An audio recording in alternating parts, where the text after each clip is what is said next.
दिवस मना रहे हैं, लेकिन यह आजादी हमें उपहार में नहीं मिली है। इसके लिए एक लंबी यात्रा करनी पड़ी है, आजादी की यात्रा। इस यात्रा में हजारों लाखों लोगों ने अपनी जान की कुर्बानी दी। 1919 जलियांवाला बाग। आज हमारे बैसाखी का दिन है, लेकिन पूरा पंजाब बैसाखी नहीं मनाएगा। हम सब बैसाखी नहीं मनाएंगे।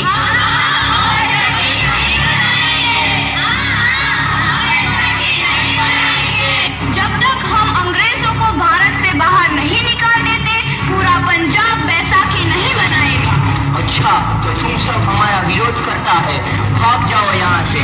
इसका अंजाम बहुत ही बुरा होगा। हम नहीं जाएंगे, तुम लौट जाओगे।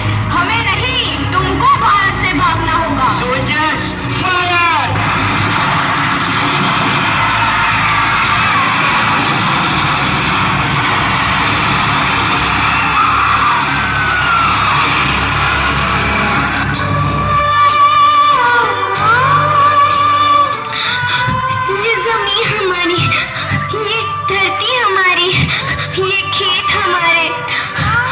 थोड़ी देर पहले हमारी ये फसलें लहरा रही थी, पर इन अंग्रेजों ने हमारी फसलें बर्बाद कर दी।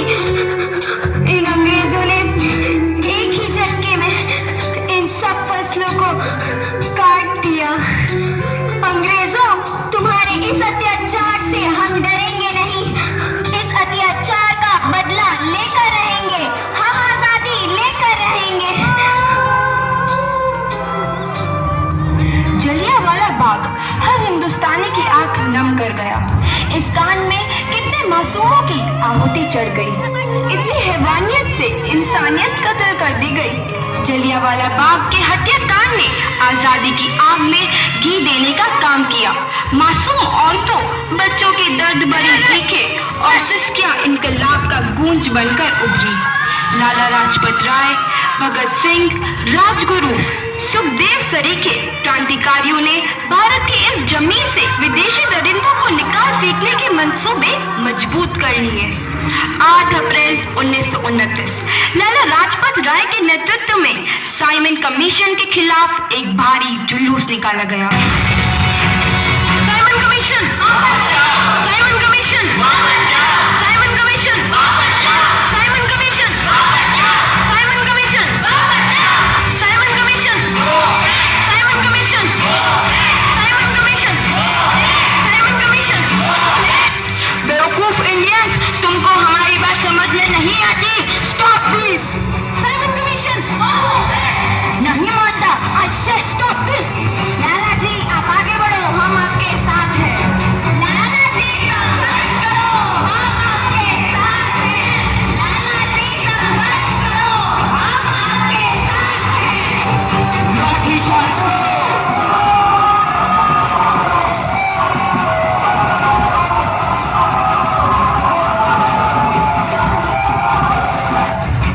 अरे लाला जी को तो बहुत गहरी चोट लगी है, उनका सर फट गया है। मेरे शरीर में लगी एक एक लाठी अंग्रेजी सरकार के कफन में कील का काम करेगी। ये आजादी की लड़ाई रुकनी नहीं चाहिए। ये जिम्मेदारी मैं तुम सबको सौंप कर जा रहा हूँ।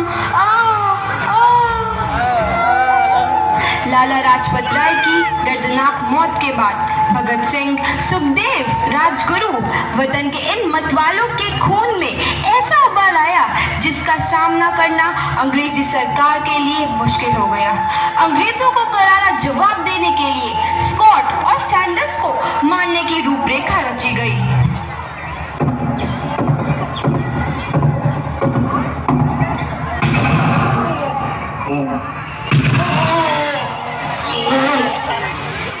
सैंडर्स मारा गया।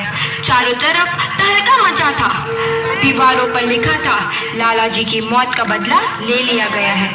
भगत सिंह समेत सभी वहां से फरार हो गए। 8 अप्रैल 1929 दिल्ली में ब्रिटिश सरकार की सेंट्रल लेजिस्लेटिव असेंबली की बैठक में 2 बम धमाके की आवाज सुनाई दी।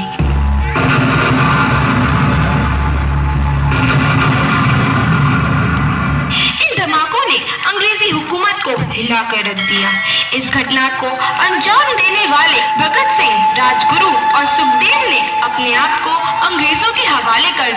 1930 को अदालत ने अपना फैसला सुनाया। मुलजिम भगत सिंह, मुलजिम राजगुरु, मुलजिम सुखदेव को दफा 121 और दफा 302 के तहत ये अदालत तीनों को मुजरिम करार देती है और इस गुस्ताखी के लिए ये अदालत इन तीनों को सजाए मौत की सजा सुनाती है।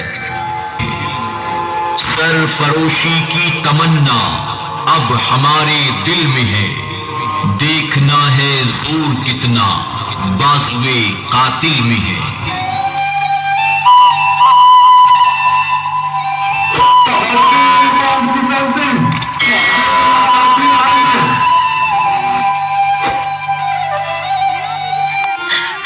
पुत्र की हाल है तेरा। मैं चंगा हूँ माँ, फिक्र करने की कोई गल नहीं।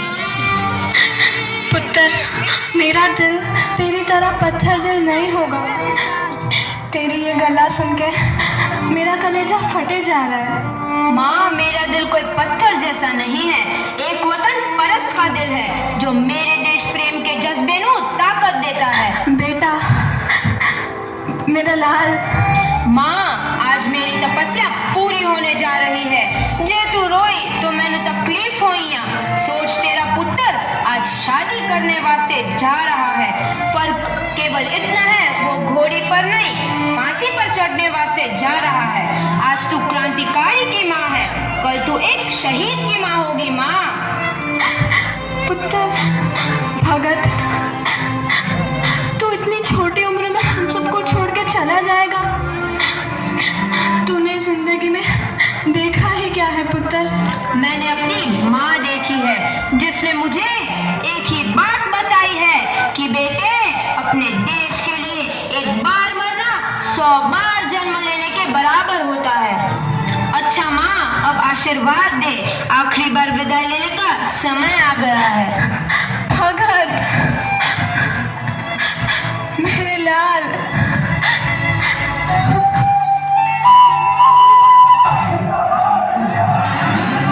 भगत सिंह, तुम्हारी कोई आखिरी ख्वाहिश? हमारे हाथ खोल दिए जाए। हम तीनों दोस्त एक दूसरे से गले मिलना चाहते हैं। उनके हाथ खोल दिए जाए।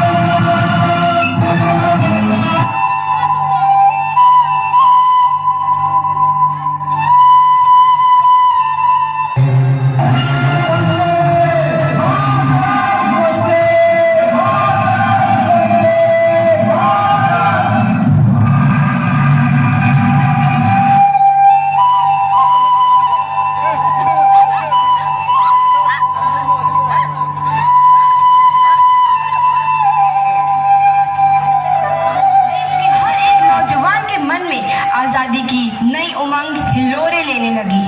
अंग्रेजों भारत छोड़ो का नारा जोर पकड़ रहा था। सबने एक आजाद भारत का सपना देखना आरंभ कर दिया था। हर कोई अपने अपने ढंग से इस महायज्ञ में अपनी आहुति दे रहा था। सुभाष चंद्र बोस, रानी लक्ष्मीबाई, तात्या टोपे और मंगल